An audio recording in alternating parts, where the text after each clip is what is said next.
Hey you guys, so this week we're focusing on protein and I wanted to shoot you just a quick video so that you would understand a little bit more about protein and why it's important and kind of how to include it in your nutrition on a daily basis. So protein does way more than just build muscle, okay? Protein contributes to making hormones, hair, specialized enzymes throughout your body, and a ton of just other highly complicated physiological things that I won't get into, but just trust me, protein is hugely beneficial.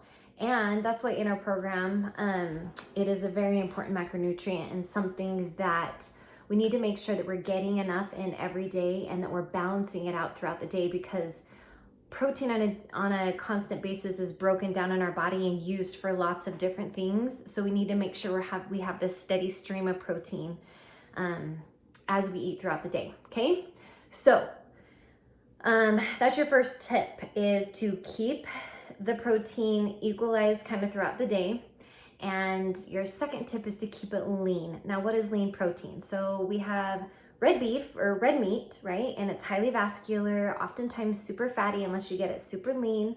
And then you have like a white meat, like a chicken or a poultry or like a white fish or something like that. And just because it's not red and highly vascularized, it's actually leaner for you. So if that kind of helps sort that out for you, a lean type of protein, which I'm sure a lot of you guys know, but I want to review it. And as I'm reviewing it, I just want you to think about it. Lean protein is chicken, poultry, lean fish, not so much salmon, but more like a leaner white fish, shrimp, tilapia, that type of thing. You have eggs, egg whites are the leanest. You have Greek yogurt, you have cottage cheese. Let's see pork is super lean and an awesome source. So like pork chops, shredded pork sandwiches, like that type of thing. Okay, so there's lots of options for lean pork, and you can go Google it and you'll come up with a billion, or not lean pork, but lean protein. Google it for a lot of options. Okay, if you start to get discouraged or your palate starts to get bored, like it's kind of up to you at that point to research and find something to spruce it up a little bit. Okay, but keep your protein lean. And the reason why is when we're dealing with macros, okay, if you're eating a fatty piece of meat, you're going to get the protein you need. You're also going to get the fat that you may or may not need. So why not just keep it lean so that you can make up fat at the end of the day if you need to, with like a simple fat source like an almond or peanut butter or butter on your toast or something like that. So keep it as lean as possible, because that fat adds up so fast. A typical protein day for me, I usually eat about 5 meals a day. And for breakfast, I usually, to get protein in, will be like an egg white mixed with or an egg mixed with like 4 egg whites, 4 or 5 egg whites. And number 2, my second meal will be usually like leftover protein from the night before. This is a tip I really want you to think about and write down. When you're cooking your dinner meals, always cook enough for the next day, sometimes for the next 3 days. If I'm making tacos, it's never just for enough for my family of 5. I'm making enough for leftover for my husband at work, leftover for me tomorrow, and basically leftover for my kids. So I'm always doing like a 3-pound package of ground turkey when I'm doing tacos.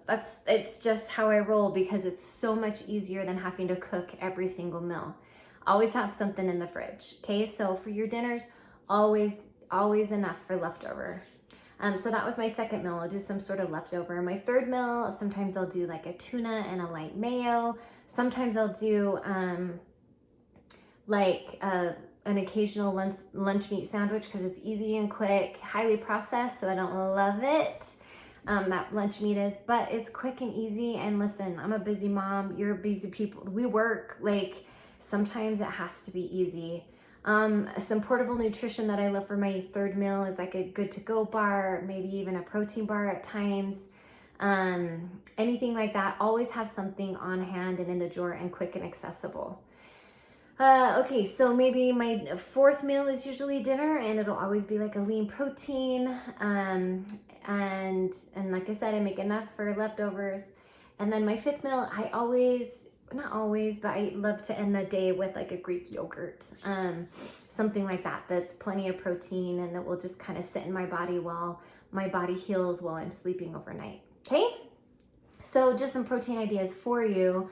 Remember, your protein is easy if it's accessible. Keep it accessible. Always have something portable in your fridge or in your drawer, and always have something easily warmed up that's just in your fridge that you can take it to work and you can have it for lunch or whatever it may be. So those are my tips. That is kind of the scoop on protein. Your most important macro this week is protein. I want you to focus on hitting that number every single day this week and just figure out what it takes. Is it a Premier Protein drink in the morning that has 30 grams of protein so that you're not playing catch up throughout the day? At dinner time, I don't want you to end up with 80 grams of protein that you're trying to catch up on. Okay, don't do that. Really balance it out and plan ahead. This program is about preparation. It's about being prepared so that you don't fail. And sometimes it just takes that little extra effort and these little tips, and just little by little, day by day, implementing them into your life so that you are successful. Okay, protein will be something you'll need for the rest of your life, especially as you age. So just work on these little tips, get your protein in daily, and yeah, it'll get easier and easier every day. So good job, you guys.